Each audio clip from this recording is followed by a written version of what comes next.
Hello বন্ধুরা, আশা করি সকলে ভালো আছেন, সুস্থ আছেন। আমিও খুব ভালো আছি। আজকে আমি আপনাদের বানিয়ে দেখাবো চিংড়ি মাছ দিয়ে পালং শাকের রেসিপি। একদম মশলা ছাড়া এই রেসিপিটা খেতে খুবই ভালো লাগে।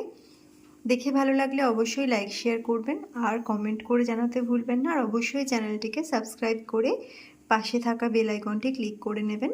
এখন আমি বানিয়ে দেখাচ্ছি চিংড়ি মাছ দিয়ে পালং শাকের রেসিপি। আজকে চিংড়ি মাছ দিয়ে পালং শাক বানিয়ে দেখাবো।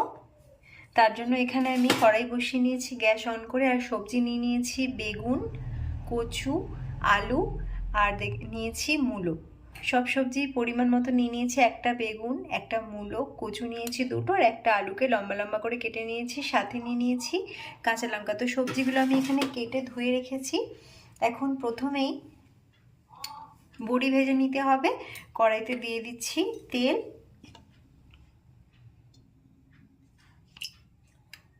তেলটা একটু গরম হতে দিচ্ছি বড়িটা ভেজে নেওয়ার জন্য। এখানে নিয়ে নিয়েছি বড়ি, ছোট বড়ি নিয়েছি। আর পালং শাকটা আমি কেটে ধুয়ে রেখেছি। মশলা ছাড়া পালং শাক খেতে খুবই সুন্দর হয়। তো আজকে এই রেসিপিটাই আমি শেয়ার করব। এখানে তেলটা গরম হয়ে গেছে, এবার আমি বড়িগুলোকে ভেজে নিচ্ছি। একটু এভাবে ঘুরিয়ে নিলাম কড়াইয়ের চারপাশে।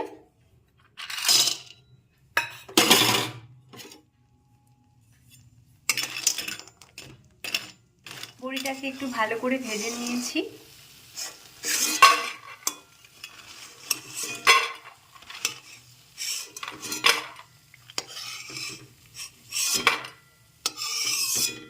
এবার প্রথমেই চিংড়ি মাছটা ভেজে নিতে হবে।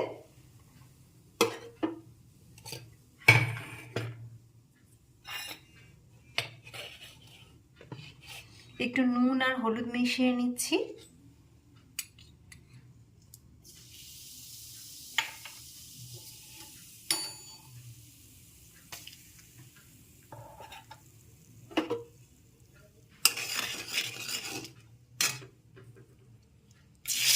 চিংড়ি মাছগুলো আগে থেকে ধুয়ে ভালো করে পরিষ্কার করে রেখেছি।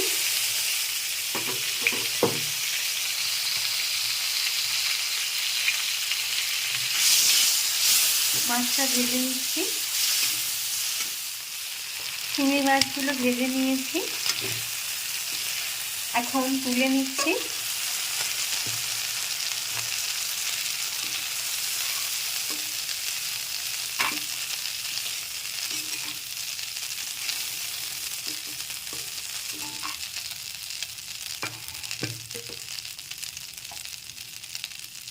এখন দিয়ে দিচ্ছি কড়াইতে আরো একটু তেল।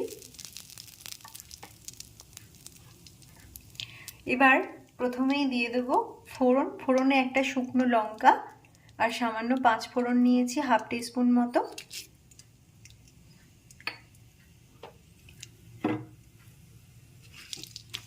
ফোড়নটাকে একটু নেড়েচেড়ে ভেজে নিচ্ছি। আজকের এই পালং শাকের রেসিপিটা নুন আর হলুদ দিয়ে আমি রান্না করব, তাছাড়া আর কোনো মশলা ব্যবহার করছি না। ফোড়নটা একটু ভেজে নিলাম, ফোড়নের ভাজা ভাজা গন্ধ আসছে। এখন বেগুনের টুকরোগুলো আলাদা করে সরিয়ে রেখেছি। কচু, আলু আর মূলো দিয়ে ভেজে নিচ্ছি সবজিগুলো।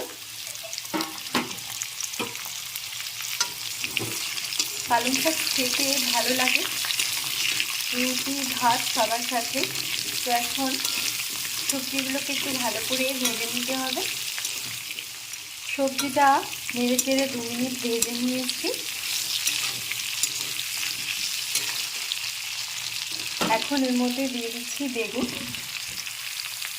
বেগুনটা পরে দিলাম, কারণ বেগুনটা আগে থেকেই ভাজতে শুরু করলে গলে যেত। এখন এর মধ্যে দিয়ে দেবো শাক।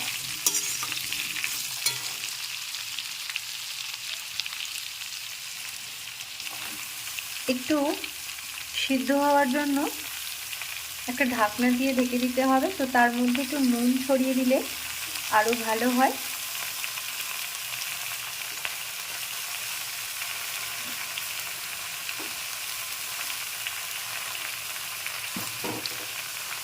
দিয়ে দিয়েছি।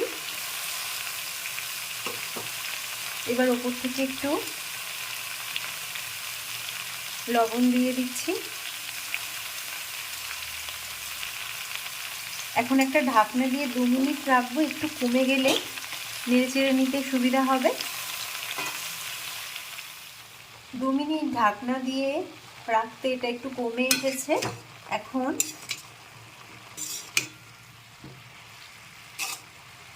সবজির মধ্যে দিয়ে দিচ্ছি কাঁচা লঙ্কা।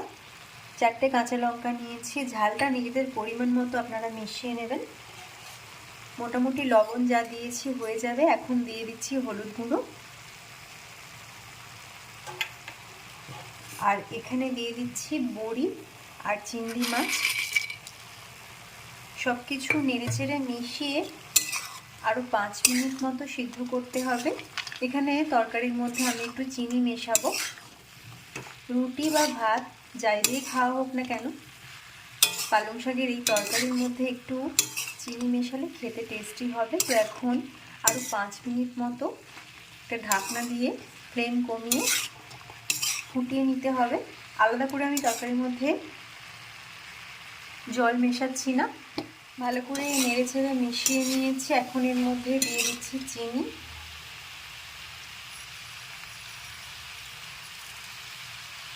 আলাদা করে এর মধ্যে কোনো রকম জল মেশাচ্ছি না।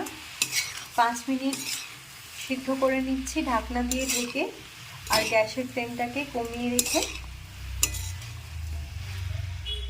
5 মিনিট লো ফ্লেমে রেখে ঢাকনা দিয়ে সিদ্ধ করে নিয়েছি। এখন গ্যাস অফ করে দিলাম। একদম রেডি হয়ে গেছে চিংড়ি মাছ দিয়ে বিনা মশলায় পালং শাকের রেসিপি।